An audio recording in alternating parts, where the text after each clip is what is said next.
Hello everyone. மூணாவது திருமணத்திற்கு தயாரான பிரபல நடிகர். வைரலாகும் தகவல்கள். பாலிவுட் சினிமாவில் முக்கியமான நடிகர்களாக உள்ளார்கள் 3 கான்கள். அமீர் கான், ஷாருக் கான், சல்மான் கான் என இந்த 3 நடிகர்கள் பேச்சு இல்லாமல் பாலிவுட் சினிமா நிகழ்ச்சிகள் இல்லை என்றே கூறலாம். அப்படி முக்கியமான நடிகராக வலம் வரும் அமீர் கான் குறித்த தகவல் தான் சமூக வலைதளங்கள்ல வலம் வந்துட்டு இருக்கு. அமீர் கான் கடந்த 1986ஆம் ஆண்டு ரீனா தத்தா என்பவரை திருமணம் செய்து கொண்டாங்க. இவர்களுக்கு ஜூனைத் கான் என்ற மகனும் ஐரா என்ற மகளும் இருக்காங்க. ஜூனைத் தற்பொழுது சினிமாவில் நாயகனாக களமிறங்கி இருக்காங்க. ஐராவுக்கு கடந்த ஆண்டு திருமணம் நடந்து முடிந்தது. தன்னுடைய மனைவியுடன் கருத்து வேறுபாடு ஏற்பட்டு கடந்த 2002ஆம் ஆண்டு விவாகரத்து பெற்று பிரிஞ்சிட்டாங்க. பின் கிரண் ராவ் என்பவரை திருமணம் செய்து இவர்களுக்கு ஆசத் என்ற மகன் இருக்காங்க.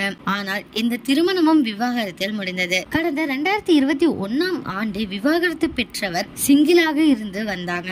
இந்த நிலையில் பெங்களூருவை சேர்ந்த பெண் ஒருவர் அமீர் கானை காதலித்து வருவதாகவும் விரைவில் 3வது திருமணம் செய்ய இருப்பதாகவும் ஒரு தகவல் பாலிவுட் வட்டாரங்கள்ல வலம் வந்துட்டு இருக்கு. அமீர் கானோட 3வது திருமணம் குறித்து நீங்க என்ன நினைக்கிறீங்க அப்படிங்கறத கமெண்ட்ல சொல்லுங்க. இதே மாதிரி லேட்டஸ்ட் சினிமா நியூஸ் அப்டேட்க்கு இந்த சேனலை சப்ஸ்கிரைப் பண்ணிக்கோங்க.